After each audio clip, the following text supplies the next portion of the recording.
Hello, and welcome to the first ever episode session from the Inspiring Workplaces Summer Series. I was just saying to my colleagues and our first speaker that we do live conferences all the time, but it seems to be a lot more strange, more weird being live on screen. It's like TV. But welcome, and we're glad you've joined us. The idea of the summer series is to give you free sessions from world-class speakers and case studies throughout the summer, about 25 to 40 minutes every day. If you miss any of the sessions, we will have them on demand the following day and then in perpetuity until that speaker says, can you please come down off our website now? So we're really glad to have you here. As you know, we rebranded and merged from the awards, the Employee Engagement Awards and the Employee Engagement Alliance to create inspiring workplaces. And our mission is quite simply to change the world with you through the world of work. Thank you for becoming our founding inspirers. Hundreds already. We expect thousands, in the days and weeks to come, from all over the world. We have lots to communicate to you from what we plan to do as inspiring workplaces. From the L&D part of it, the awards is still a focal point. We have our own city communities as well, which we've really yet to communicate to. But to today, we're about 25 to 40 minutes with our first speaker. I want to say a thank you to all our partners that have stuck with us in incredibly challenging times, both personally, professionally, economically. So you'll see them going across the screen. And I will thank them throughout the next 6 to 8 weeks as well, individually on live on camera. But today's speaker, and this is a little ode to him, the colour of the hat. Behind me, the carrot principle. He is one of the most influential voices in workplace trends. I met him for the first time in person, which seems weird to say that, just only about 5 months ago, where he gave me the carrot, and it was one of the great gifts I've been given over the past 5 years. He's the co-author of the Carrot Principle. He's known as the Apostle of Appreciation, and he's just published a new book called Leading with Gratitude. And without further ado, welcome Chester Elton. Hey, thanks so much. I'm so delighted to be with you. Matt and I, we met in New York. We hit it off. I love your work. Inspiring Workplaces is right where we need to be right now. And I am honored and delighted to be your kickoff speaker. I always say we're going to have more fun than humans should be allowed. So should we get to it? Let's get to it. I'll leave you. Well, listen, I want to talk to you about leading with gratitude. My co-author, Adrian Gossick, and I, for literally the last 20 years, we've been studying workplace leadership, what it means to really create those, what we call all-in cultures. And we have now a database of well over 1 million engagement surveys on what it is that really engages, enables, and energizes people at work. Well, I'll tell you what's really fascinating. As we looked at great leaders, great teams, great cultures, there was always this thread of gratitude, appreciation, recognition, whatever you want to call it. That's what inspired us to take all this data, all this knowledge, all this experience, and put it in our latest book called Leading with Gratitude. Well, you talk about culture, right? What is a winning culture? I think it's a place where people believe what they do matters and they make a difference. And I think particularly now with all the crazy stuff that's going on, like 2020, who'd have thunk it, right? You've got civil unrest in the US. You've got these economic, crashes. You've got all kinds of political discourses all over the world. And of course, it's all overlaid by the COVID-19 virus. Well, when you go to work and you really believe what you do matters and that you're making a difference, things take on a different meaning. You don't just get that intellectual engagement. You get the emotional engagement, right? And nothing reinforces that better than simple expressions of gratitude. And I know for a lot of you that are listening, say, well, that's a soft skill. It's a nice to have. We're in really hard times right now. We're doing hard things, tough things. Let me tell you something. It is not a soft skill, and it is not a nice to have. It is an absolute hard skill, and right now, an absolute must have. In the next 20 minutes or so, I hope to prove my case and bring you along so that you can be an inspirer that uses gratitude to really move things forward. Well, why particularly in tough times? 2 words that I think are really important to all leaders in every culture: Communication and gratitude. When you hit trying times, now it might be a merger or acquisition. It might be opening up a new market or bringing a new product to market. It might be a pandemic. It might be civil unrest, whatever it might be. Whenever you have that trying time, two things have to accelerate: communication and gratitude. Communication, because in a communication void, that void gets filled. And it gets filled with three things: rumor, innuendo, and fear. None of those are productive. I do a lot of executive coaching as well. And when I'm talking to coaches, they say, well, I think I'm over communicating. I said, you know what? If you think you're over communicating, it's probably about right. The second is gratitude. You might say, why that? Well, particularly now where you've got people working from home that aren't used to working from home, you've maybe isolated different pockets of your business. People have a fear of being forgotten or left out. Nothing says you're included, nothing says you're important more than simple expressions of gratitude. Well, so here's what we're hearing in the marketplace. When COVID first hit, at least here in the States, I don't know where y'all are coming from. I saw South Wales there, love your rugby team. The whole idea was we would eliminate the virus. Well, now it's jumped the fence, right? So now it's mitigation. So again, back to communication. Your employees are going to know, what's the plan? What are we going to do? Where are we wearing masks? Where are we social distancing? When are we going to come back to work? How many people in an elevator? And on and on. That's why communication has to go up. Social protocols have to go up. And we call it 360-degree accountability. I'm going to take care of myself. I'm going to keep myself safe. And I've got a culture where it's okay that if Matt's not wearing his mask, and say, hey, Matt, you know what? Could you put your mask on? And no one takes offense. Does that make sense? And then lastly, first and foremost, you got to keep your employees safe, and then they will keep your customers safe. And lastly, new transactions. I mean, we're seeing it in restaurants, right? It's takeaway, it's touchless. Restaurants that are opening up here, it's touchless, bathrooms, and on and on and on. How are you communicating that, not just to your employees that need to know how it works, making sure that your customers, when they come in, they go, you know what? These guys care about me because they're keeping me safe. And how do you reinforce those great characteristics? Simple expressions of gratitude. Well, in the book, we start the book off, and little did we know, by the way, for those of you that have written books, you write your book and it's like 8 months before it actually hits the stands, right? So we started off with a great story about WD-40. Now, that's a global brand. I guarantee you that, you've got a blue and yellow can. They've even got travel size, right? If it doesn't, work and it should, you put WD-40. If it moves and it shouldn't, it's duct tape. Duct tape, WD-40, 90% of your problem. Well, in 2008, it was really interesting. You remember that was the last big economic downturn. So Gary Ridge, who's become my good friend, I just love him to death. He said, I was touring our various facilities and they'd say to me, hey, Gary, are you okay? And he'd say, yeah, I'm fine. And by the way, an Aussie living in San Diego, hail fellow, well, Matt, happiest guy you'll ever meet. He said, I kept getting that question over and over and over again. So finally, I go back to the hotel. I call my wife and I said, honey, do I look unwell? Am I giving off a sick vibe? And she said, Gary, they're not asking, are you okay? They're asking, are we okay? Like WD-40, are we okay? And that's why I love this line. He says, let's not waste a good crisis. He says, the light bulb went off and I said, you know what? Everywhere else, people are going to get bad news. Right? Everywhere they go is going to be bad news. When they come here, they're going to get good news. We're going to be the optimists. We're going to be the helpers.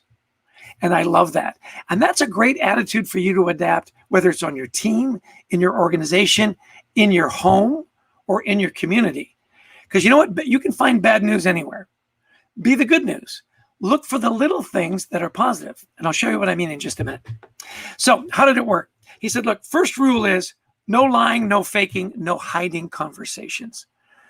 See, WD-40, and I'm willing to bet that most of you don't know what the WD and the 40 stand for.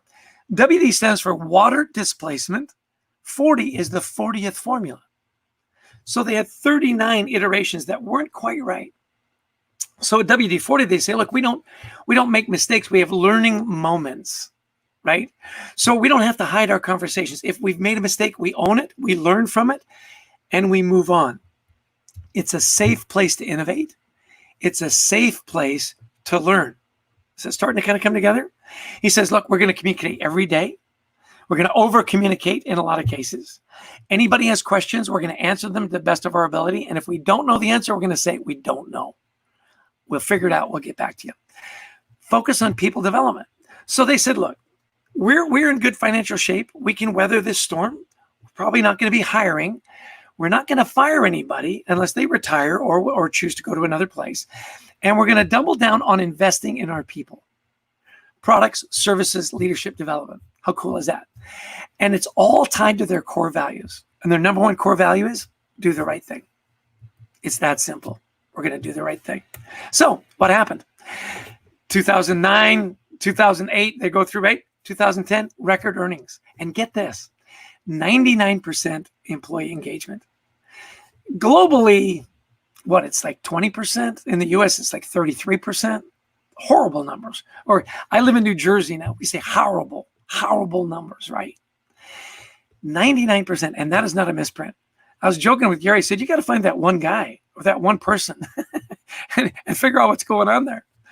And look at that, 300% increase in market cap. Now, what they did was invested in their people, created a safe culture, and doubled down on communication and gratitude. So nice to have, must have. Soft skill, hard skill. So how do we do it? Leading with gratitude, we map it all out. I'm going to start with this. You got to engage the hearts and minds of your people, right? Minds, I can lay it out intellectually why it should make sense. When you engage people's hearts and get them emotionally connected to your work, really good things happen. Focus on the right behaviors. And again, be the positive, right? Keep hope alive. So going to take you to university here. Gratitude 101. By the way, as a simple gift, I want to take a little step out here. A simple gift for attending, this session today from Inspiring Workplace. It's Christy@thecultureworks.com. If you simply email her and ask her for the Motivators Assessment, we'll send you a free Motivators Assessment. We sell them every day for $40 in our training company, The Culture Works, just for attending today. And it is the coolest thing you'll ever do. I'll explain it to you later. I just wanted a little plug. Nothing beats free. Email Christy@thecultureworks.com. Okay, so here we go. He says, as he starts to hit all the buttons and nothing happens. There we go. Alan Mulally. So Alan Mulally was the guy that saved the Ford Motor Company through the last recession. Now, automotive is one of those industries where sharp elbows, eat what you kill what you eat, right? He comes in as airplane designer from Boeing, designed the 777, into this sharp elbow, really mean culture. No better way to explain it. And he comes off and he says, look, leadership, it's all about your people, appreciating them, loving them, and thanking them. If you ever get to hear Alan Mulally speak, and I hope you do sometime, he's got a lot of stuff on YouTube. He says, it's all about your people. Love them up. Well, you might guess that in the Detroit automotive culture, that wasn't very well received. Well, look, he comes in 2006. 20% engagement. 20%. Again, not 99 like that, 20%. They had all these different brands. They had Jaguar, Land Rover, Volvo, and so on. He says, look, all these businesses are competing with each other. Look, we got to have a one Ford. He said, when I got there at the end of the summer, he asked Bill Ford, he says, so tell me the truth, where are we? He says, we're on track to lose $17 billion. He said, what? 17 billion. He said, by November that year, we hit that goal. So dire straits, right? How did he do it? He said, look, we're going to hold each other accountable. Every week we're going to meet. If your project's on track, it's green. If you're working on it, but you got a good roadmap, it's yellow. If you're stuck, it's red. First meeting, nobody puts up a red square or a yellow square. He says, well, they got to learn the system, right? Second one, all green. Third one, all green. He goes, listen, people, we just lost $17 billion. How is it possible that everything is green? Well, you can see Mark Fields there. Finally, in the Windsor plant in Canada, fourth meeting, he puts up a red square. And Alan just smiles and starts clapping. I love that picture. He said, now we're getting somewhere. Because it was safe to make a mistake. He said, look, here's the message. You have a problem. You are not the problem. How can we help Mark out? Figured it out, moved it forward. He says, that's when I knew we were going to make it. Didn't take a government bailout. And look at his values here. Focus on small wins. Again, communication, share everything, build trust, right? Stay optimistic, and we're all in this together. Employee engagement went to 91%. This is this is union. The UAW hates the General Motors and Ford and on and on. Didn't take any bailout money. Pre-tax profit, $6.3 billion. 1,837% increase in stock. I mean, that's when he was there. Now, here's what's interesting. They knew the formula. It had worked. When he left, look what happened. Isn't that fascinating? You'd think lessons learned. Well, it says, look, by withholding your gratitude in tough times, you're just shooting yourself in the foot. People need it then more than ever. It keeps people engaged, focused, energized, and innovative. Lessons from WD-40 and from the Ford Motor Company. So we broke it down. We said, okay, so how do you do it? Like, I get that it works. How do I do it? Let me give you some tools here. And I love this quote from Warren Buffett. Establishing good habits, even little ones like please and thank you, are major keys to success. And so I'm going to harp on this a little bit. Soft stuff is the hard stuff. It just is, because you got to deal with people. And these are the things that your mom taught you, right? When you're 5 or 6 years old, what'd she teach you? Remember to say please and thank you. Clean up after yourself. Don't push, don't hit, don't bite, right? Still good advice. And there's my mom and dad right there. John Dalton Elton and his lovely bride, Irene Tanner Elton. Now, I love this picture of my mom and dad, but my mom has created a little video, some advice for you guys here today. So listen up. This is Irene Elton with a little advice for you. Listen up. We're Chess's mom and dad, and we've been married 64 years. So listen up. He's got a lot of things to tell you. And for heaven's sake, buy a lot of books. Yeah, what she said. Little virtual round of applause for Dalton and Irene. By the way, I hope you do buy a lot of books. We have a great book website with there's all kinds of free downloads. You can download the foreword for free and chapter 1. See if you like it. There's all kinds of fun videos and podcasts. It's leadingwithgratitudebook.com. Go to the free resources. Happy to give it away to you for attending our webinar. Okay, so 8 practices. We broke it down to 4 and 4. Seeing and expressing. Just really quick. You got to see what's going on before you really can express it in a meaningful way. Solicit and act on input. Talk to your people. Get their ideas, right? Assume positive intent. I'm going to get into that a little more later, so we don't waste any time here right now. Walk in their shoes. Do you know their jobs? And then look for small wins. Like admitting you've got a problem at Ford, right? And then when it comes to express it, do it now, give it often, right? Don't be afraid. Tailor it to the individual, what's meaningful for them. Old school is we treat everybody the same, that's fair. New school is people are different. Know the differences. Tie it back to the core values, right? Quality is job 1 at Ford, or, right, do the right thing.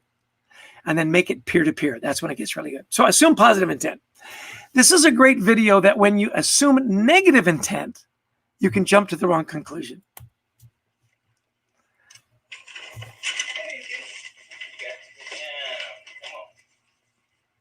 Yep, doing something nice for a spouse, right? Anniversary dinner, maybe.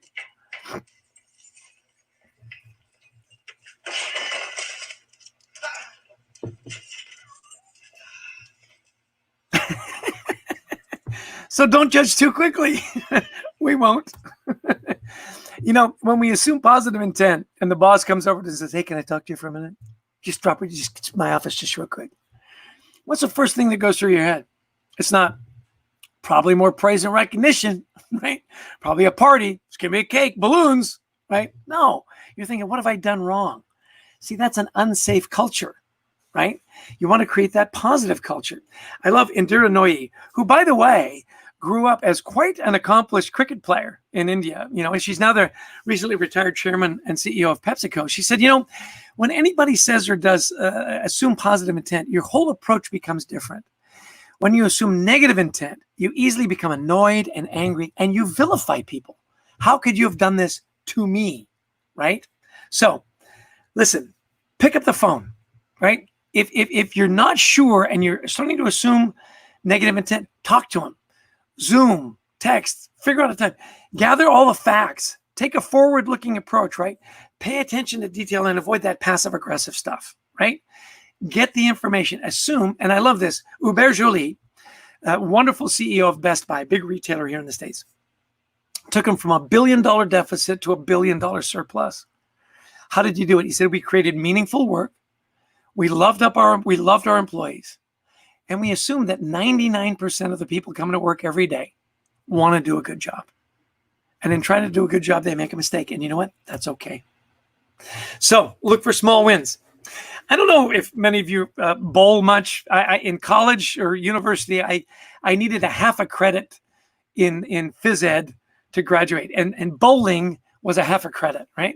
So day one, you know, the professor, I don't know if there's actually a professor of bowling, but, you know, you grab the ball and you're throwing them down the lane and smashing the pins. And the first tip he gave us was the best. He said, you know what? You don't aim for the pins. You aim for the little arrows. If you hit the arrows, you'll hit the pins. And everybody's score went up. Aim for the short term, right? Well, a good friend of ours, Bill Manning, he's the president of Toronto FC. It's a football club up in Canada, right? When he took over, they had rabid fans. They'd never, you know, won the championship. They'd never won the Supporters' Shield. They'd never gone to the playoffs. And they had to turn around the culture. And he said, look, we're going to look for small wins while keeping the big goal present every day. So what he did was, as you come into their practice facility, their headquarters, right, he built all these trophy cases for the trophies they hadn't won yet. Think about that. I said, why would you do that? He says, because I want people to, our goal every day is to win the trophy. And we're going to do all those little things along the way to get there. Well, 2014, they're nowhere near Champions League, right? 2017, they win the cup. That's Bill in the right-hand corner down there, celebrating with the team. All the little things. What are you doing? We're trying to win the cup, right? We're making better food. We're making sure that the kits are clean. We're making sure that the pitch is mowed. We're making sure the strategy's there. Right down to we're going to make sure that the markers for the boards are bright and new. I mean, you talk to them and it's amazing culture. Everybody believes what they do matters, that they make a difference. And when they make a difference, they celebrate. Well, praise effort, right? You don't always get the results you want, and you're going to have failures along the way. 39 formulas before you got to the one. And when people are trying hard and don't quite get there, you want to encourage them to try again. Like this guy. I mean, he's trying hard. Not quite what you want. And, you know, it even, is compounded there, right?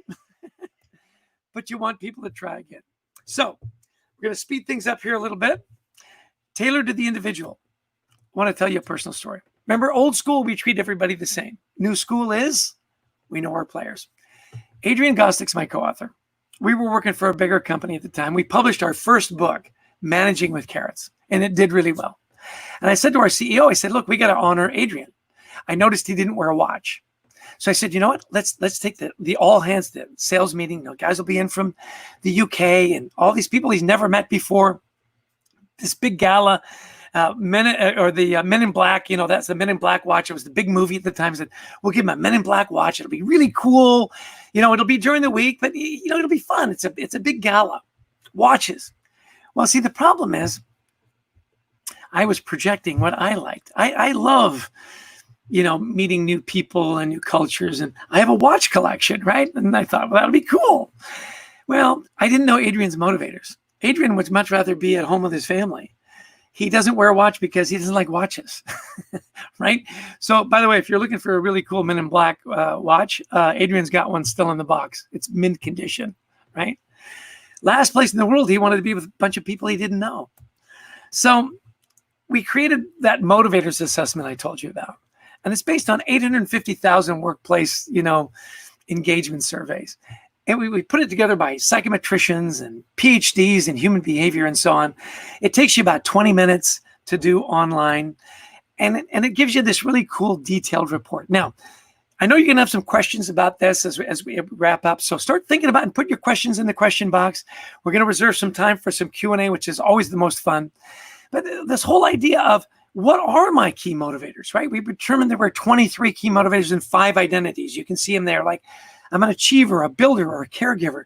It spits out this amazing report.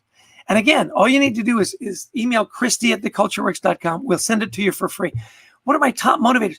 If I had known that Adrian's, top motivators were family and learning and impact. It wasn't celebration. It wasn't fun. You can see his bottom ones down there. Recognition is 18 out of 23. The last thing in the world I would have done would be to drag him to a big gala. So again, it's just a thank you. Just drop Christy a note at thecultureworks.com. We'd love for you to have it, build up our database, and give you a little insight into you. And then hopefully a little insight into how are your people thinking? How are your people thinking? So again, quick review. Seeing and expressing. Are you seeing what's going on? Are you walking in their shoes? Are you talking to your people? Remember, communication goes up, especially in a crisis. And then secondly, expressing. Give it now, give it off, and don't be afraid, right? Make sure you know what's meaningful. Reinforce your core values, customer service, innovation, whatever it might be. And then lastly, and we'll get into this in the book, is that make it peer-to-peer. So often we think gratitude has to be top-down. No, give your people permission. Cross-pollinate. Make it really effective. A culture of gratitude isn't just the boss or the supervisor or the manager. It's everybody. It's everybody. Well, my favorite data point. Most engaged at work are 150% more likely to be engaged in their personal life. One of the things that Adrian and I are so passionate about in our work is the ripple effect. We've all had jobs when we hated to go to work. And at the end of the day, when we were full of all that angst and anxiety, we brought it home. And the opposite is true. When I've had a great day at work, I bring that home too. So the last third of the book, we talk about, look, first part, we get it. Here's all the data. We can prove it to you beyond a shadow of a doubt. And here's exactly how you do it. The roadmap is all there. Don't forget to take it home. Don't leave your best self at work. And for a lot of us, the commute from work to home is you walk through the door, right? So a couple of things, we call them the baker's dozen. I love this. Dave Kirpin, a good friend of ours who runs a media company in New York City. He said, our kids would come to dinner. This was pre-COVID. Now everybody has dinner together every day, right? And we try to engage our kids. And we'd ask the same questions. How was school? Fine. What did you learn? Nothing, right? He said, we changed it up. We said, you got to answer 3 questions. Write these down. You're going to love this. What was the best part of your day? Brag about your day. Who are you grateful for that's not at the table? And thirdly, who are you grateful for who's at the table who hasn't been thanked yet? Isn't that great? He said everything changed. Our meals were meaningful. People were positive. They talked about the best part of their day, people they loved, people in the family they appreciated. And simple things like teach them to serve together, particularly now. In hard times, that's when you learn the most. One of them is embrace hard times. Look, you're all business people, right? When did you learn the most? Good times or bad times? It was the bad times. So when bad times hit, let's not think about why me. Let's think about what can I learn? And then teach your kids to give. So many of us, even in these hard times, it's, we're not boiling our shoes and eating the leather. You know what I mean? There are still many things to be grateful for. And I want to wrap up with just a quick little story, and then we're going to go to Q&A. So make sure you're writing stuff down and putting it in the chat box. Max Dupree. Max just passed away a little while ago, former chairman of Herman Miller, the office furniture. Well, his daughter had their granddaughter prematurely, little Zoe. Father had left. It was a bad situation, and she was a super preemie. When he got to the hospital, this wise old nurse took him aside and said, Max, I know you're a busy guy. I'm listening, and there's no father. He says, there's no father present. He says, you know what? You need to be the father. And you need to come to the hospital every day. And I want you to talk to your granddaughter. And I want you to tell her about her family and her mom, and that she's a fighter, and how much you love her, and how much you're looking forward to her coming home from the hospital. And I want you to rub her arms and rub her legs and talk to her. He said, when I first went there, I could take my wedding ring and I could slip it all the way up her arm. She was that tiny. She was a 3% baby. He said, we didn't know that at the time. She was in the NICU for 3 months. And when it was time to leave, all the balloons came out. All the nurses came out. Everybody was so excited to send Zoe home. And the nurse took Max aside again and said, you know why I had you do that? Is I wanted to marry your voice with your touch, that she could hear your voice and she could feel your touch. And it makes all the difference. You know, it's interesting. Zoe just recently graduated from nursing school. And guess what her specialty is? Preemies. Isn't that beautiful? Well, so what's the lesson? Are your people hearing your voice? Communication rate goes way up. And are they feeling your touch? Are you picking up the phone and saying, hey, how are you doing? How can I help? And listening. Are you making sure that they're taking time off? So they've got time to homeschool their kids or take care of an aged parent or volunteer in the community. Keep people healthy, certainly physically. Keep them healthy emotionally as well. Do they hear your voice? Can they feel your touch? Well, that's my story, and I'm sticking to it. So we're going to go to questions. So if I'm not mistaken, it's time to go back to Matt Manners, the guy in the amazing orange baseball cap. So I'm ready for your questions. Well, thank you very much for that incredible talk, and one that really ties into what we're trying to achieve as an organization as well. I think we want to put the human at the forefront, you know, the individual, you know, and actually treating people with humanity and kindness, I think is a fundamental, simple principle, to the point where you said things our mums taught us. My mum also taught me some interesting words as well when I was younger, but probably won't share those right now. She'll hate me for saying that. But no, I just want to say thank you very much. There are a number of things I want to take away from that. 150% more engaged overall outside of work if you're engaged at work. Talking to people all over the world, they buy into the mission of inspiring workplaces, wanting to change the world through the world of work, because they know the impact they had as children when their parents came home and had a really bad day at work. So their driver is actually to make experiences for their colleagues inside the workplace better, because they know that can have an impact when they go back home, when they leave the hours from 9 to 5. And I think it also starts to build a bigger opportunity to build those inclusive cultures where we can bring our true selves to work. And, you know, recent events around the world, again, bring that into stark reality of, you know, we should be treated the same. We're all equal. And that should happen both inside and outside of the workplace. So I think some really important inspiring lessons for our first ever event, our first summer series. So I'm really grateful. Also quite keen on that Men in Black watch. If Adrian, there you go. Drop Adrian a note. I'm sure he'll give you a great deal. I love watches. That would have been perfect for me. Thank you. So I suppose to a question, how can people share their gratitude in this time of crisis, in a COVID world where people have been furloughed or remote working and you're not seeing them day to day, without ignoring, I suppose, the issues people might be going through? Yeah. I mean, I really like, Stefan, who's saying, what techniques do you suggest we do to be grateful day to day?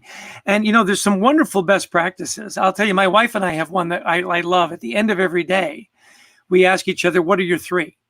Give me 3 things you're grateful for. And they can be simple things. Well, you can do the same thing in the workplace. You know, we've got a fun campaign. I'd love for you to join us. Is #FindYourGratitude. I committed to just post a simple photo of something I'm grateful for every day, and to do it for a year. Now, the thing is, Matt, I can't remember when I started, so I'm not sure when the year is going to be up. Those simple little practices. I start the day every day. I write down. So at night, it's with my wife. It's at home. As I start my day, and you've got your itinerary, you've got your calendar. I write down 5 things that I'm grateful for. Yeah. So simple things. And you know what? Share it with people. Now, how do you keep your employees engaged at the same time? You know what? I'm a big fan of random acts of kindness. And, for those of you, everybody's got a smartphone. I challenge you, grab your phone right now and text somebody you're thinking about and just say, hey, was thinking about you today. Want to let you know how important you are to me. If if it's a family member, how much I love you. Just want to know I'm thinking about you. Hit send. I'm telling you, those simple little acts. In the workplace, I'm a big fan of handwritten notes. I know it's totally retro. Sit down, write a thank you note, put a stamp on it, send it to their home. Now, this sounds like a lot. It's not. You know, one of the biggest excuses we get is I would do more if I had time. The best leaders we studied, in a 50-hour work week, it was an hour a week. I mean, how long does it take you to send a text? How long does it take you to write a little thank you note? Not much. Pick up the phone, right? Conversation. So those simple little things. Now, empower your team to do the same, right? It's not just you. Put a stack of thank you cards, or send them some thank you cards, or, you know, send a little text around. Say, you know what? I love doing this. Make sure you're reaching out to your people too. Yeah. Because the way the leader acts gives everybody else permission to do the same, right? I love the whole assuming positive intent as well. I think that's a really great way to approach life. If you can flip it around and actually, if you assume negative intent, that is. I think that there's a rule that people said that people kind of write rules for the 3%, not the 97% who do. Exactly. 97% of people are gonna be fine, you know. Yeah. So hopefully we're changing through that. And I guess it was as well another piece, and sorry if they're not questions, but it really impacted me, were the small wins. I think with the bigger goal in mind, if you focus on the small wins, they give people a sense of control. And I think a good leader can do that. So just trying to draw it to the times we're living in right now. As soon as the lockdown happened in the UK, there was a great guy called Robert Glazer came out and started likening resilience to the Blitz. And Londoners were bombed daily by in the Second World War. And after like 3-4 days of the bombing, they went, okay, yeah, we're going to get bombed again. And it became normality. Well, it might not have been a nice normality, but it's okay. So, but you build resilience quite quickly, and leaders give you that sense of control. So I think it's a great lesson from that as well. The small wins. I'm so glad you brought up Bob Glazer. He's actually a friend of mine, and he's got a brilliant book called Elevate. Yeah. I think I've got it there as well. Yeah, absolutely. And he talks about taking care of the whole person. How it's and a lot of great tips. James Dalton, my rugby fan here from South Wales, by the way, played scrum half and 5/8. I don't know what position you played, James, but quick. You were quick. Yeah. Well, yeah, a long time ago. Anyway, he asked about in the pandemic, what advice are you giving clients? And I'm saying, look, really accentuate the positive. The negative is going to be there all the time. Those small wins that we've talked about, find those small wins. As Gary Ridge said at WD-40, be the good news place. Yeah. And what are some companies doing? I'll tell you, WD-40 is a classic case of empowering people. They bring people in and they're checking in often. How are you doing? How are the projects? What resources do you need? They're also very good about asking, how's the family? How are you doing? There's an illness or something, and giving people time off without them feeling ashamed. Sometimes you think, look, I've got to be going 24/7. No, you don't. There are very few things that need to be addressed immediately. Yeah. Sometimes there are. Most things can wait till tomorrow. They really can. And you as a leader need to make sure that happens. And so the trends that we're seeing right now are making sure that you're pulling people in, having candid conversations, right? No hiding, no faking, and say, look, how are you doing? Do you need a mental health day? It's okay. It's okay. Second row, 8th man, love it. Pac-Man, good for you, James. I also used to be a halfback, but I grew out of that quite big time. Well, I love the conversation here, Matt. I mean, look at this. Stephanie Ryder talking about learning from the hardest moments. Yes, it's hard to do because you're miserable, right? But that's where you learn the most, and that's the time to be grateful, right? Yeah. When you get through that, make sure you celebrate. You've got great people chiming in here. Oh, it's fantastic. It's been a real pleasure to bring Inspiring Workplaces together, and at this free community. We've had this passion for six years, and now we've got a real home for it. So it's very exciting times. If there's no other comments, I'm going to hand over for you to finish off, Chester. Then I'll finish with my comments after that. So You got it. Well, listen, I want to give a shout out to Everett and Stephanie and Sarah and James and Stefan and all you guys Emma, it's your participation that makes this so great. And I know you're going to tune into all the others as well. Just a couple of quick reminders, follow me on LinkedIn. We've always got some fun stuff going on there. Leadingwithgratitudebook.com for some free downloads. Drop Christy a note. I would love to get your input on what you think of our motivators assessment. And just to wrap up, I want to reiterate, as leaders, we have a responsibility to create great workplaces, inspiring workplaces, so that you send people home happy. That ripple effect to your families and your communities is tremendous. People often ask me, they say, what do you hope will be the outcome of when we finally get through all this virus stuff? And I said, you know what, for me, it's pretty simple. I hope that we've learned to be a little more grateful for what we have and not worry about the things we don't have as much. That we'll be a little more kind to our neighbors, to our families, to our friends, to our customers, to the people that work with and for us. And lastly, I just hope we'll be a little more patient. Let's just take a deep breath, be more grateful, be a little more kind, and be more patient. And you know what? If that's one of the outcomes of this, I think as people, as leaders, as husbands, fathers, partners, we're going to be a little better off. And so that's what I wish for all of you. I hope this has been worthwhile. Matt, thanks again for letting me be the kickoff speaker, man. You're awesome. Well, it's an honor. And you've fired me up. It's 5:41 in London. It's about 12:41 in New York and 9:41 in San Francisco. This is the best part of my day. I hope it's not the best part of yours. I hope you've got some awesome thing coming up.